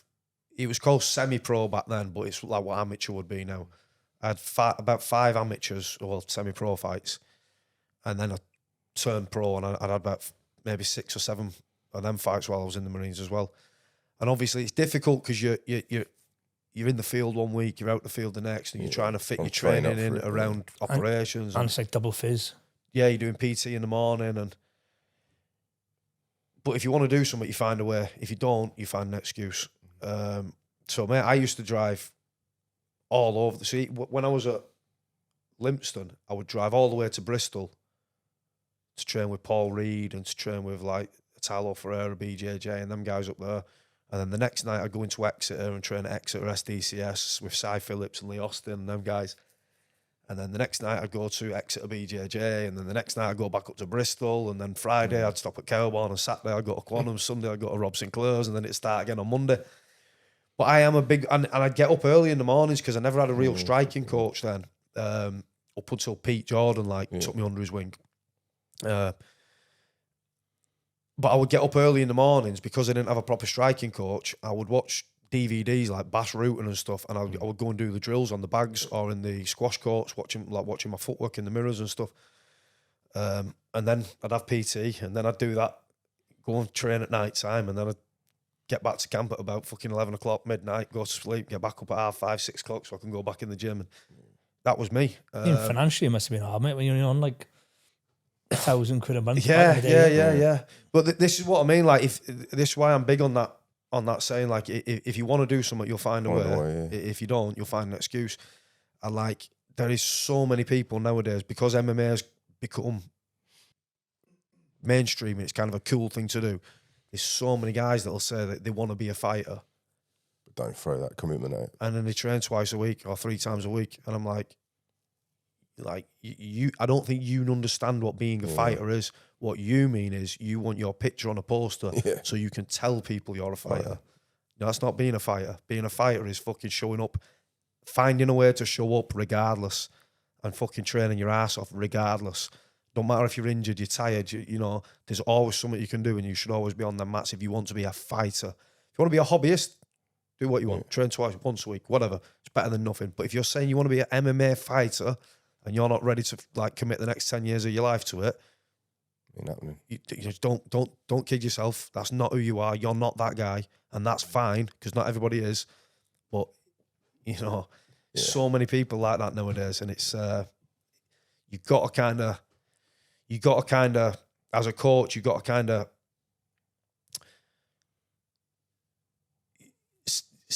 find out about people, find who they are, find if they are that guy. Because to make someone an MMA fight, you've got to put a lot of effort into them as a coach. You know, so it goes both ways. 90% of it you don't get paid for. 90% of it people don't see. So if you're going to put that work into somebody, you need to know that they are that guy. You know, they are that. And they want it, you know, they want to be that guy, you know, because few and far between, you know. It's so how did the UFC contender stuff come about, mate? So that's quite early on in your career? So that would have been like, so obviously I was still in the corps. That would have been about 2008, 9, something like that. Yeah, I remember it was just after we got out. I remember seeing it. Been on States on that, and watching it from afar. But so we had to do like I can't really remember how I got on the trials. Again, I think it might have been Ian Butlin who squared it away for me. But they held like a trial in London or somewhere like that, and basically every MMA fighter from the UK went down, and it was good because you had these trials where you were like, again, it's so long ago I can't remember everything about it, but you had to like do like some sparring with people, and Dana White was walking around as you were sparring, and he was just like going, "Yeah, you go home, you go home." It wasn't like I loved it. It was like what I was saying about getting rid of the weak in the court. But again, it's to do MMA fighting. Yeah. It's not. There's no fucking equality here. You built up a bit of a name by this point, haven't you? A little bit, yeah. But Dana was walking around. He's just sending people home. He's going, "Yeah, go on," and he was just whittling the numbers down. And then those that were left, like, did a pad work session or something, and he's watching you on the pads, and the same. He's just walking around going, "Go on." And then those that were left, he made us all like do a grappling match. So you all got matched up with someone your own weight, and you do like a 5 or 6 minute grappling match till one of you got a sub or something like that. And I think the loser went home, the winner stayed, sort of thing, and that went on. And then you went home from there, and you didn't know. Obviously, you didn't know whether how far you'd got or if they were going to caught. Because I think by the end of that, there might have been like 30 people left. And obviously they were only taking 8 people, I think. So then we all went home, and that was it. There was no real details, or there was no like, we'll call you or we'll get in touch. It was like, well, what's happening now? So I went home from that, and it was just a waiting game kind of thing. And it's a pretty funny story. My phone was ringing, and it was like 9 o'clock at night or something. And I was on the couch with my missus, and I've answered the phone, and this woman's voice starts talking, and like American, hey. I didn't realise she was American. I didn't know where she like. I just knew she had a weird accent. And I just heard this woman on the end of the phone. I just thought, what the fuck? Put the phone down, put it back in my pocket. And Haley's like, who's that? I was like, I don't know, some fucking woman. Like, but I'm thinking, like, I don't give my phone number out to women. Like, I don't give my phone number out to, because I've got a wife. I cannot do that. You know, women don't ring my phone. So I put the phone down. They're like, I'm thinking, fucking hell. I hope she don't think it's some fucking debt box. Anyway, it rings again, so I've answered again, and again it's the same woman. I'm like, wrong number, love. Who's that? She must know you. I'm like, don't fucking know me. I don't know who it is. It's just some woman. Rings again. Third time I've answered it. And it's kind of clicked as I've realised she's got an American accent. Hey, please don't put the phone down. And she tells me I'm from the Ultimate Fighter. And you've got imagine you messed that up. I'm like, fucking hell. Put the phone down on her twice. This was like the Brits v American. Yeah, that's it. Yeah. So that was that. And then that was the initial trials. And then they flew us all out to Vegas for another week-long trial. Again, I can't remember exactly how many they took out there, but it was a great laugh. There was like me there, Kane Moose. You know who Kane is? Kane Moose. He's in PFL now, Bellator, fucking legend. He was on it with me. There was a good group of lads, and it was a fucking right laugh. Anyway, we went out to obviously all the lads that were on it were there. So we went out to Vegas for the week, and again, it was like another week like that, with training and camera interviews, seeing how good you were on camera, asking for your backstory, all that sort of shit. Like the backstory. Yeah. Again, it was a week of that, and then again, they sent us home. Waiting game again. So waited, and again we got told like basically, yeah, you're on it, you've been selected, but you've got to fight to win your position. So they set, obviously the first fight was in the UK. They did all the first fights in the UK so that they didn't have to fly out the losers to America and then send them back. I think that was on episode 1. So obviously we all had our first fights, won that, and then you knew you were going to Vegas. Like, I can't remember if you went straight from there or if you went home for a few days or what. I can't remember. But that was it. Then I knew I was going to Vegas for 3 months basically. That's where we went for 3 months, was it? Something like that, yeah. And when the call just they're like, yeah, sound. No, so obviously Pete Jordan was there at the time. Dixie Dean was there at the time. Don't know if you know Sean Lurwell. He was all PTS. Yeah, men's health. That's all the model and stuff. Yeah. Good Essence, looking fucker. Yeah. Essence, Sean. Yeah. He was the PTNSO at the time, so they were. Yeah, I had good blokes in my corner. But at the time, from memory, I think the CO was aware, and I think the 2IC or whoever it was of the unit at the time at Limpston was being dead arsey. He was like, no, he wouldn't let me go. He was like basically saying I can't go on it. So like between like Sean Lurwell and Dixie and Pete, they were like, just fucking go. And when the CO gets back, we'll get in his ear and tell him, you know, if you get caught, we'll take it on our shoulders, sort of thing. Just fucking go. It is what it is.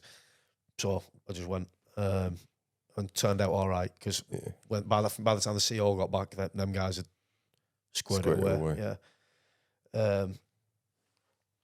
And obviously, that was it. It was over there then for whatever it was, 8, 10 weeks, 12 weeks, something like that. Enjoy the experience, good for you career-wise, mate, do you think? Yeah, I mean, it was good for me career-wise. Obviously, it made my name get out there more. Obviously, I didn't win it. I'm glad I didn't win it. At the time, I was devastated. But now I'm really glad because if I would have won that, I wouldn't have took the path that I took.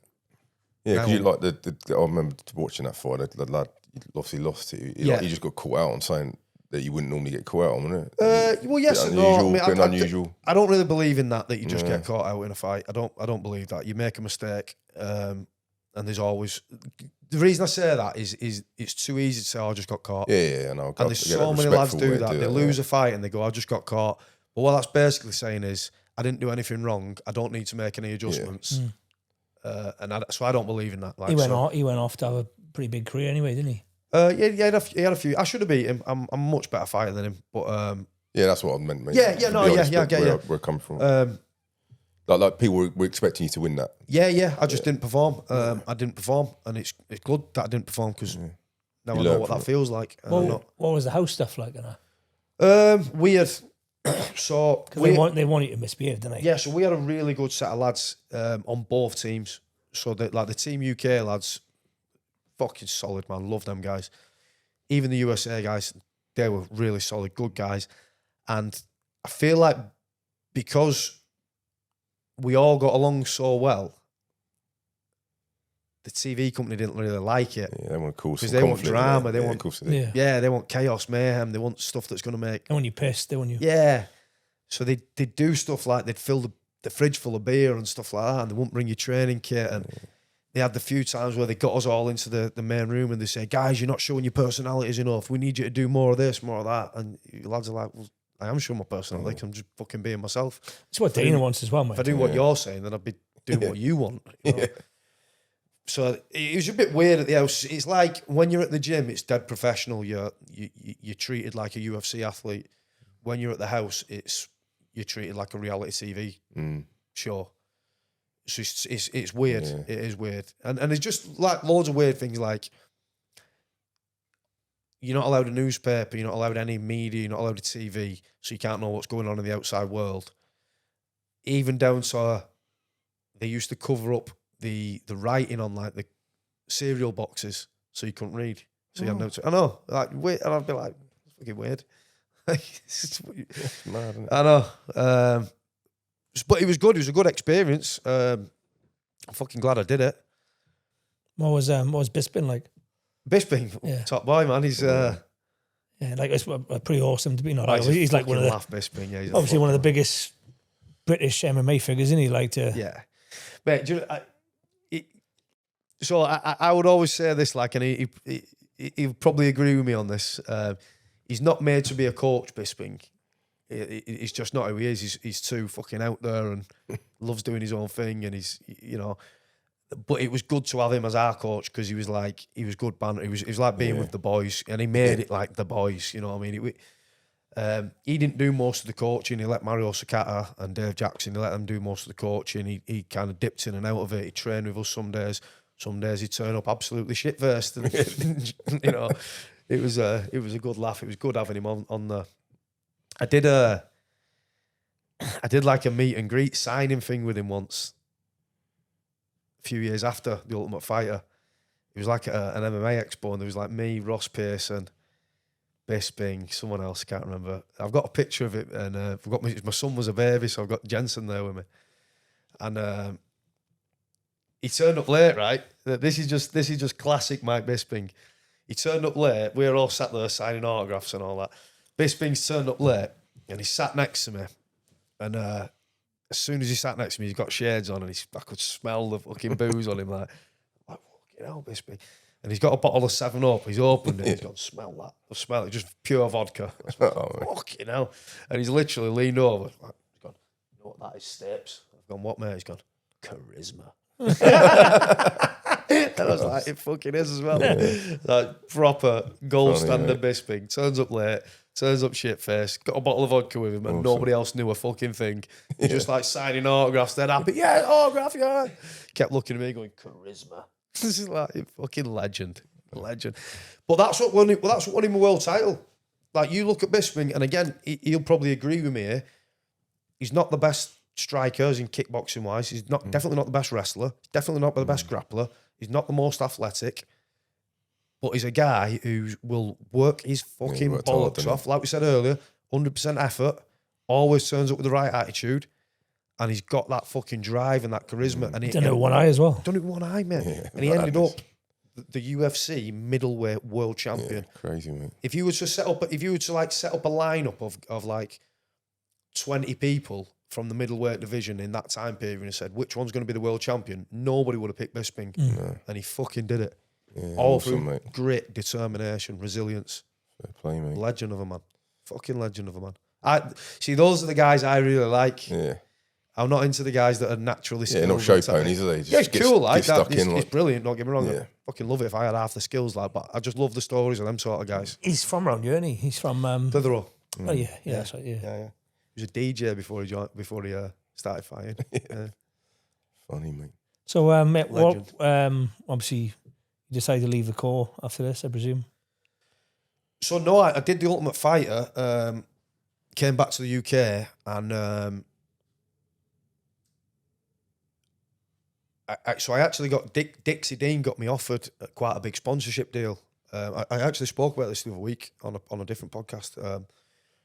Dixie actually got me. He did a lot of work behind the scenes. Dixie, because you know what Dixie's like. He's a proper networker, innit? So he was networking with a few people who I think these Russian guys were like mega into MMA and all that. And I went back and forth to London to meet them a few times. And so they offered me like quite a big sponsorship to leave the Marines and just be a sponsored athlete under them. Not open a gym or anything like that, just be a sponsored athlete.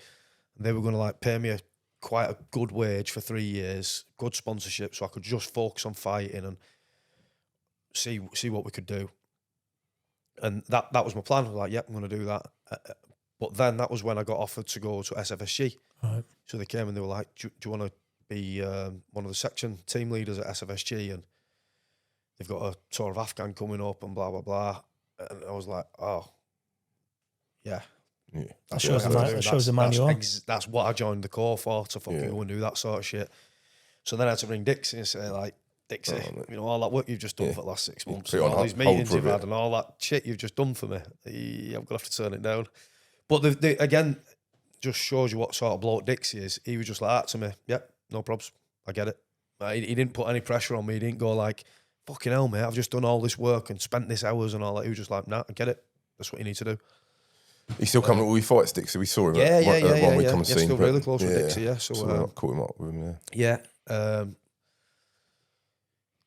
So obviously turned that down, and that's when I went over to SFSG. And that was like that's the time in my career where I really couldn't train. I couldn't really do any MMA stuff apart from if there was anyone on camp, because like that unit's so busy. You're even at night time. If you finish your work, you're prepping radios for the next day, or prepping weapons for the next day, or you might be going drilling, doing weapons drilling to especially at the time period I was there, it was fucking super busy, and it was fucking brilliant. It's kind of like what SF used to be, I suppose. Because there was that much stuff going on. Yeah, it's like it's basically an SF unit, isn't it? Yeah, it was, mate. It's just brilliant. It was brilliant. I loved that unit. Yeah, absolutely loved it. And obviously, it's joint between Royal Marines and Paras, and from what I felt anyway, there was you couldn't have told the difference. Like everyone was just on that one team. Everyone was pulling in the same direction. Everyone had the same goal. Everyone treated each other like brothers. I fucking loved that unit. Like we had mine and Al's Mog, we had like a para-mortar team, we had para-sniper teams, we had para-VMs, and it was like, there was no us and them, none of that. We were one fucking unit, one team. I loved every minute of that place. Yeah, it's probably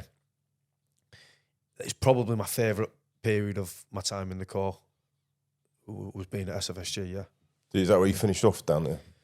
Because I put my notice in to leave, they sent me back down to Lympstone for about 6 months or something, so I was at Lympstone, which I'm glad about, because it meant I got to do my leaving piss-ups and all that at Lympstone, and I was preparing to open the gym, and Pete Jordan was Sergeant Major down there again, and he was like, fucking just letting me have time off left, right and centre to home and sort the gym out, and fucking jobs for the boys. It's like it fucking should be, man. But yes, and that's when I left after, obviously I did them years at SFSG, came back, and that's when I left and opened the gym. So you didn't leave to become like a professional fighter, you left to open SBG? No, so when I started, or when I left the Corps, I opened the gym so that I had a job that would support me being a fighter. So I left the Corps. I felt like I'd done everything I ever wanted to do in the military. Everything. I'd done all the America trips, been fucking Arctic a couple of times, done all the amphibious stuff, invaded the country, been to war a couple of times, done peacekeeping operations a couple of times. I feel like I'd done everything I ever wanted to do. And especially that last tour of Afghan was like, it's just ticked all fucking boxes for me. But I didn't feel like I'd done everything I wanted to do in fighting. And it was kind of like, I was at that point where I was like, I've got to commit to one or the other now. Like, it's either one or the other. Because if I'm going to stay in the Corps, I have to start focusing on career courses, getting them under my belt so I can actually have a bit of a pension when I leave, And if I was going to do that, then I wouldn't be able to be a fighter, because I won't be a part-time fighter. It's an embarrassment to the sport. Like I wouldn't do that. And very much the same. Like if I was going to commit to fighting, I couldn't be just a part-time. So, like I couldn't just be like having the Marines as my secondary thing. For me, if you're a Marine first, you know. And I just felt like I wanted to see how far I could go in fighting. Felt like I'd done that in the military. I wanted to do it in fighting, so I left the Corps primarily to fight, and then I opened the gym so that I could do something I enjoy doing and support myself in fighting. As it turned out, within weeks of opening the gym, I actually realised I actually love coaching more than I love fighting myself. Mm. It's not that I love fighting, I like fighting, but it's a bit of a weird thing. I enjoy... I get more enjoyment out of seeing one of my lads win than me winning, if that makes sense. So I'm 42 years old and I'm fighting again, but I'm doing that for various other reasons. It's not really for personal achievement. I'm doing it for personal challenge because I'm enjoying the challenge of it, but I don't really give a fuck about winning world titles and stuff anymore. I've been through that phase, you know. I've done all that.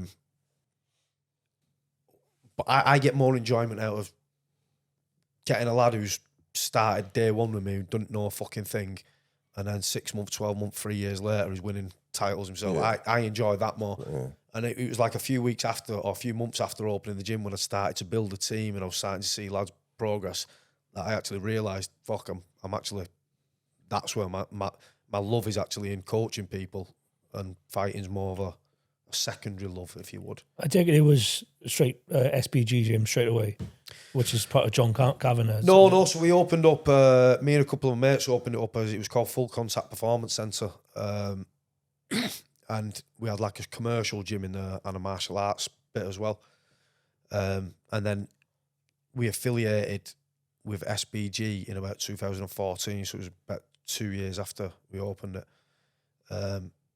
For like the jiu-jitsu side of things, we affiliated. So we were SPG. The gym was still called Full Contact Performance Centre, but we affiliated the jiu-jitsu side as SPG Rochdale. Right. And then just as the years went by, it kind of became a full MMA. Like now it's a full MMA or martial arts gym anyway, and it's fully SPG Rochdale. Pretty cool actually, because so one of the guys that I opened the gym up with, a guy called Oggy, military merchandise. Oh yeah. Shout out military merchandise. Buy the gear. Yeah. Got a few bits. So you opened the gym with him? Yeah. So me and Oggy opened the gym together. Another guy called Duck. Pretty funny because last night. So obviously Oggy left because he started doing CP, and he started doing military merchandise at the same time. But just last night, that's why I say it's funny. Just last night, it was like Oggy's in the gym with me, and both his son and my son are wrestling against each other on the wrestling class. It's pretty fucking cool, really. Yeah, it's cool. I was watching them wrestle against each other last night and it felt a bit nostalgic. I was like, yeah, man, these it used to be like two youngsters are fucking getting after it. Like me and Oggy have been mates since we were fucking kids, man. You know, like years, man. We boxed together. He used to beat the shit out of me. When you were the same birthday with? No, that's Wayne Shaler. Yeah.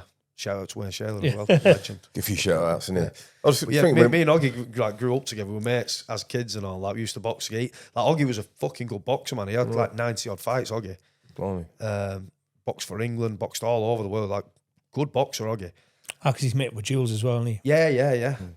And then obviously for his son and my son to be wrestling against each other, now like the same age, same sort of size and build and that. Watching them wrestling last night, it's like, that's quality. Go on the boys. Yeah. So you after you go back sort of fighting on the British MMA scene, then? Yeah. And sort of when did the BAMMA world title sort of happen?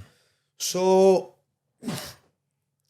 I left the Corps, and then my first fight back. So obviously I did the Ultimate Fighter. I think I had 1 or 2 more fights after that, and then I went SFSG. And while I was at SFSG, I didn't have time to train or fight. It was just soldiering. So then when I left the Corps, I probably had about a 3-year gap between fights. And my first fight was fight back was on FCC, which is my favourite promotion now. I think so. I've come back around. Yeah, I've been working alongside FC. So I was the first ever pro fight on FCC. we might talk about that again in a little bit, actually. But yeah, I was the first pro fight ever on FCC. And just as like a bit of a side speech here, like FCC has grown since then to be, they're on UFC Fight Pass. They're one of the best shows in Europe now. And it's my favourite show to work with because they're so easy to work with and they make it so much fun. They're just so cool. And if you come up with an idea, they're like, we'll make that happen, you know. And look where they are now. They're on Fight Pass, man. It's a great show to work with. But yeah, so my first fight back was there with them guys. And then, can't remember my next fight. I had a few more fights. And then there was the Cage Contender International Tournament, which was in Liverpool. It was 3 fights in one. So it was an 8-man tournament in one night where you have, you know, quarterfinals, then semis, then a final. And obviously I entered that and I won it, you know, which was pretty cool because, again, it's another experience that there's not many people that have had 3 MMA fights on one professional. I know they do it in the amateurs in IMAFs and that. It's not the same. There's not many people have 3 professional fights in one night. You know, I've done 6 5-minute rounds in a night, 6 full 5-minute rounds in a night. Not many people have done that. So that's a good experience that I got out of that. But over and above that, obviously winning that tournament, it kind of jumped my career again, and it made the people hear my name quite a bit more and everything. And then everything came from there. So I got signed with Bellator. Then I had a few fights with Bellator. Left Bellator, had a few fights around other places, and then I signed with Bama. And so I signed 5 fights with Bama, even though I only did 4. I signed 5 fights with Bama, and I think I won their world title on my 3rd fight. I wasn't expecting it. I was so I had 2 fights with them, but there was a few guys that in my eyes, I thought deserved a title shot before me. There was a few guys that I thought were a little bit ahead of me in the rankings, and I remember actually saying it after like my 2nd fight. They were asking me like, "Do you think it'll be a world title fight next?" And I was like, "No, probably not. It'll probably be an elimination fight or whatever." And then they came and offered me Gav Sterrett for the world title, and I was like, "Yeah, fuck yeah, let's do that." And it's pretty funny actually, because like that, if you watch that fight, me and Gav Sterrett, I won it in the first round in a couple of minutes. Really quick fight, head kick, takedown, couple of strikes, and I got the choke from the back. But it was probably the worst I ever trained for a fight. If you look at my weigh-in pictures and look at me, I look like a skeleton because I was just overthinking it all. I was doing mad long distance runs because I wanted my cardio good. I was doing sprints. I was training 3 times a day. I was eating fuck all because of, you know. And obviously Gav was really well known for having a solid guillotine.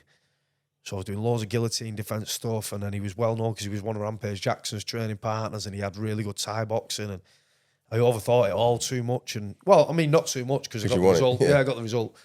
But I'd say that was that was in my career the most I'd overtrained and overthought things in my whole career, because, like I say, I destroyed my body for that training camp, completely destroyed it. But when people look at that fight and they're like, "That's the pinnacle, you won a world title." Then I'm like, "Yeah, I know, but I felt like a fucking..." Would that not be your favourite fight then? If you look back, can you reflect back on what's your favourite fight? No, If you do even have a favourite when you've had that many fights, I don't know. Yeah, I've got fights that are favourites for different things. Like the last fight I had last weekend was probably one of my favourite memories because I felt like it was a decent test, not as much of a test as I would have liked, but it was like a decent test in front of my son and my wife and my daughter, and everyone was there. And at 42 years old, how many more opportunities am I going to get to do that? And also, how many other blokes are doing that at 42? You know, so every fight I have now is probably going to hold a special place in my heart for that reason. The fight I had against Jeremy Petley was one of my favourite fights because Jeremy Petley's just a fucking dog, man. He's a hard bastard, and we just had a right good fight. How did that one end? I won by knockout. Okay. I caught him with a head kick, which if I wouldn't have caught him with that head kick, who knows who would have won, because it was probably 50-50 up till that point. I remember while we were fighting, I felt like I'd won every round and I felt like I was on top. And then when I watched it back and I was like, I don't actually know who won them rounds. Yeah, he might have, I might have. They were so close, I don't know. So I'm fucking glad I knocked him out. I actually met one of his students a couple of weeks ago, actually. One of his students came up to me and said, "You fought my coach?" And I was like, "Yeah, your coach is a fucking animal." Fucking good guy. Massive mutual respect in that world, that though. Yeah. Like, Mate, when you've had a fight like that with someone, like that fight, I think it was like deep into the third round when I got caught him with the head kick.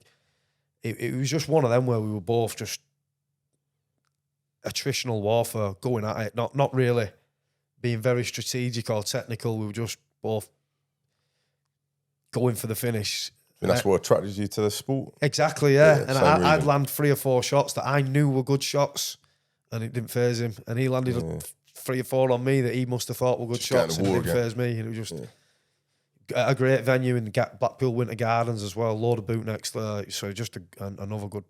The tournament though, winning that tournament, good memories for me. I think every fight you have, it has its own little story. So, for instance, the tournament fights I had on that night, in the changing rooms in between each fight, I had to lie down on my belly, and my brother had to like literally walk up and down my back as hard as he could because my back was in bits, like proper in bits. It's the worst my back's ever been. It's actually got gradually. I don't have any problems with my back anymore, but at that time I used to have real bad back problems, and it was like, I'm not going to say crippling, but because I was able to fight, but it was really bad. And in between the fights, I couldn't warm up or anything. I just had to lie down, and my brother had to walk up and down my back and try and I'd be like, standing up. Not sure if that's the best. If it have to work were a fight. And I say, there must have been some injuries along the way, mate. You've had some. I've been lucky in that I've not had any major injuries that have stopped me. Like, I've got loads of weird injuries, me. Yeah. Like, I've got this injury with my shoulder where I can't really straighten my fingers. It's like niggly stuff. Yeah, stuff like that. I tore my ACL and my meniscus on this side, but they said to me, "You're like millimeters off needing surgery, or you can see if it'll work fix it on its better on its own." And I was just like, "Yeah, I'll take my chances." So, and it's got better. Yeah. In this fight camp, in this last one, it kept swelling up. But I think that was just an overuse because me and my son and my mum did a 100-mile trek across Scotland. Yeah, I saw that. Yeah, so that was like 7 weeks before the fight, and I wasn't planning on fighting. Your mother's obviously a bit of a beast, mate. A beast. I wasn't planning on fighting. I was halfway around that when I got offered this fight, and I was like, "Yeah, fuck it, all right." Yeah. So I finished that 100-mile and then went straight into training camps, and I think it was just a bit of overuse, which was why my knee keeps swelling up. Got more fights in you then, mate? Yes, mate. Yeah, I've got quite an interesting one that's just been offered to me nice for March. I can't say too much about it because out of respect for the promotion, I'll let them promote it. But so I've been offered quite an interesting fight for mid-March. So I'll just watch this space for that one. I think we'll be at that one, mate. This, I'm going to say this is, if this fight comes off, which I think it's going to, it's probably going to be the most exciting fight of my career. It's probably going to be the hardest fight of my career. And it's probably going to end up being my favourite fight. It's an intriguing fight, and it's against someone that I have a hell of a lot of respect for. So if it comes off, which I think it will, I think this is going to be the best fight of my career. No, man, brilliant. Yeah, we'll definitely be. Hey, just 1 minute. Any sort of big sort of UFC name, kind of like you've gone, I wish I could have fought him, like sort of just for the audience. And somebody you thought I could take him. Well, so when we come back off The Ultimate Fighter, first of all, we got told that all of us were going to go back on this finale and fight on the finale. And I don't know where it come from, but I got told that I was going to, there was a potential anyway for me to be fighting, I can't remember his name. I think he was called, not Jeremy Stevens. Terrible with names. Fucking terrible with names. He was like a boxer, wrestler kind of guy. I'm sure he called something Stevens. He was on one of the Ultimate Fighter seasons previous to me. So because they said that we were going to be fighting each other, I was like, yeah. And then since then, I've always thought I would have liked to have fought him back then because I think I would have beat him. I think it would have been an easy fight back then. Right now, if I could look at the UFC and look back in time throughout its history and say, is there anyone I would have loved to have fought?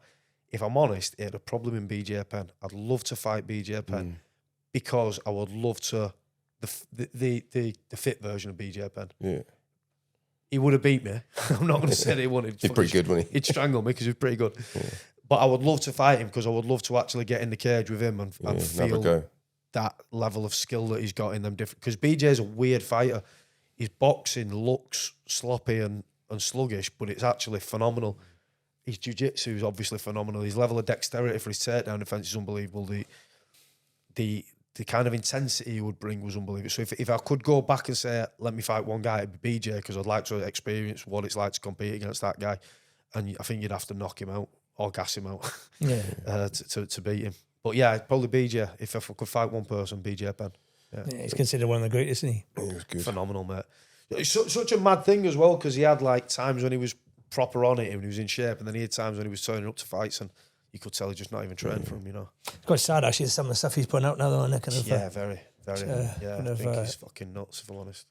I think has he gone in treatment or something? I sure I read something recently. Not too sure, maybe. He's not in a good way, is he? No, he's not. Kind of, I think all his family been like aliens or something. Done something with it? I think he thinks his family are deep fake, masked people by the CIA or something. Yeah, trying to steal all his money. Not good. What's next for you, mate? Other than obviously got a fight to announce. Hopefully, imminently. Maybe when this goes out, we'll know what it is. But yeah, it should be. Well, I don't know. What coach wise, mate? You still big ambitions in the coaching space? Yeah, obviously. Obviously, I've got the gym, and obviously I've got a group of fighters that are coming through the gym right now that are in the next couple of years you're gonna be hearing about them. Good. Got a big group of lads between the ages of like 14 and 20, say, that are. I've really worked on like the mindset and the culture side of it with them. The last couple of years, this I'd say this year. So at the end of last year, we kind of wrote a new program for the gym as a whole. But obviously my part of that is to write the MMA program and write myself some new like protocols and standards and stuff like that and curriculum.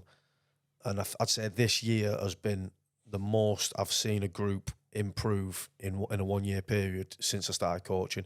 The program we're running now for MMA is the best program we've ever ran, and the lads are improving more than I've ever seen. And I think this group of lads we've got coming through now, you will see some world champions out of this group of fucking lads. Guarantee it. So obviously that I've got another thing that I run at the moment, which I haven't really advertised it much or marketed it much. But it's called my resilience program, and it's for blokes that are like in their 30s, 40s, and we work on a strength and conditioning program and a mindset program. And the guys come in and they train with me Monday, Wednesday, Friday mornings at 6:30. And the idea behind it is having a group of guys who are kind of in a similar situation where they're all in their 30s and 40s, got families, got businesses, got high stress jobs. They want to be around a group of people who are also in that same sort of lifestyle, but also want to push their boundaries, set goals, and really push towards achieving their own potential. So next year, I'm going to be expanding that program as well. It's going to go from a 3-day-a-week thing to a 6-day-a-week thing, nice, and it's online thing, and I'm going to be running some weekends with it as well, which I might need you to help me organise, mate, because I'm not an admin guy. You're good at admin. Lucky go. Yeah, good at admin either. He just pulls it off. Yeah, lucky go. This spare time, mate, to pull all this off. Yeah. So we're going to. So next year I'm going to be pushing the resilience program big time. So look out for that on my Instagram. And then last thing is. I posted about this first time yesterday. Me and do you know Mike Wheatman? He's I think he's brown belt, maybe. No, he's brown belt, but he should be a black belt. He runs Red Rose Academy. He's an ex-para. Something me and him have been speaking about recently. We posted about it for the first time yesterday. We're starting something called Veteran Mat Chats, and it's just going to be something nice and simple. We're not offering like to be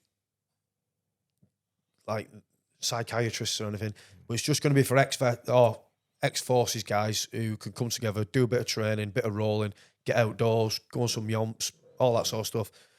We've not fully put a structure together with it, whether it's going to be a once a week thing or a once a month thing or whatever, but it's just going to be like a little charity sort of thing where we can, anyone who's like an ex-forces guy, maybe they're feeling a bit like they've lost their identity, or they're a bit lonely, or they're struggling, or maybe they just want to be around other blokes again that are with the same mindset.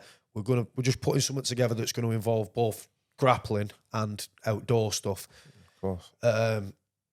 Just to bring blokes back together, bring blokes together and give them that little environment together, and good initiative, push mate. each other a little bit. Or from your gym. We've not really put the structures together yet, but we're either going to do it like maybe once at his gym, then once at mine, and once at him, or we might, depending on how much, if it catches on that there's enough people, we might run it at both gyms simultaneously. But yeah, it's going to be called veteran mat chats, and again, it's just aimed at ex-forces blokes, even ex-police or whatever, who want to come together, be around like-minded blokes, do a bit of training, get outdoors together, spin some bits, and just have a community of blokes that they can kind of lean into if they need anything. Cool, Mate, mate. not And that's the projects for the next year. Because you got mate, not you need any more members, but like the culture and how the gym looks now, mate. It's like somebody want to create a gym, it'd be kind of yours, wouldn't it? Thank you. What you've made into, mate. You can see that from the social media, mate, and the lads you're producing. And just where can people follow you, mate, or just quick name obviously drop? They can follow me on Instagram, Stapes_50 Cal. My gym, SBG Rochdale. Give us a follow if you're into fighting. That's about it, really. Obviously got Facebook and all that as well, but yeah, just give us a follow on Instagram. I take it that's a sponsor, mate, as well, is it? Yeah, so this is Discipline Limited. So Discipline Limited, these guys sponsor me. So it's probably a good story to finish on. These guys, how I got in touch with these guys, it's run by a guy called Steve Green. He's an ex-para, and he runs a property development course. And me and my wife have got a house that we rent out, and I always knew I wasn't really doing much with it. And I always kept thinking I need to do a property course, I need to learn this, that and the other. But every time I listen to a property course fucking guru guy, I think, you sound like a wanker. You sound like not the type of guy I want to be sat in a room with. Then I heard this guy come on, Steve Green, and I saw his adverts and I saw him talking, and I thought, he seems like my type of guy. Found out he was a para, and I was like, well, he's definitely my type of guy. I'm going to go on his course. So I booked on his course. And we get there, and it's like a 3-day property course. And the way it started off, it was like, I'm in the right room. Again, I was like, I'm in the fucking right room. He puts up like the program for the 3 days, and it's like day 1 mindset, day 2 mindset, day 3 property. And he was like, so if any of you guys are here because you thought you were just going to get 3 days of property and you don't want to work on your mindset, you can fucking go home now. Because if I know that I could teach you all the property stuff in the world, but if your mindset's not in the right place, you'll never use any of it. So we're going to work on your mindset for 2 days, and then we'll talk about property. If that's not for you, away you go. And I was like, that's why I'm fucking here. So I've done the course, and I've since done a lot of courses with him. I go back and I help him coach on his course. I'm going up in December helping coach on one of his courses. And I've done 0 with property since, because I went there to learn property stuff, and what I learned on the mindset part of it was way more valuable to me. And and again, it was another epiphany for me. When you have them light bulb moments, sometimes I was like, I actually enjoy doing mindset stuff and being in a gym and training with people and coaching people way more than I'd ever enjoy doing property. So I'm just going to keep doing this. Awesome. It was actually Steve at the end. So I did his elite course, which was like a 7-day course. It was actually him at the end of that pretty much said to me, don't do property, keep coaching. He's just taught me property courses. He's like, yeah, but you shouldn't do that. You just keep doing what you're doing. So yeah, that's these guys. They run. This is their clothing brand, Discipline Limited. Check them out, guys. They are a group of people who live by that word discipline, and that's why they sponsor me, and that's why I'm happy to represent this brand. Throughout my career, I've not really had many clothing sponsors, and I've turned more down than I've took on, because generally I think someone fires you a few free t-shirts and then asks you to fucking prostitute yourself on Instagram for them. I'm like, what, for a fucking £6 t-shirt that you bought from Cialcott? Yeah. Like, no, fuck off. You know what I mean? With these guys, I represent these because I believe in them, and you check them out. Check them out. Brilliant. Oh, mate. Nice one, mate. It was beautiful. Enjoyed that. Cheers for that, mate. Same goes, man. Thanks for having us down. Mega, and mate. This place is fucking awesome, by the way.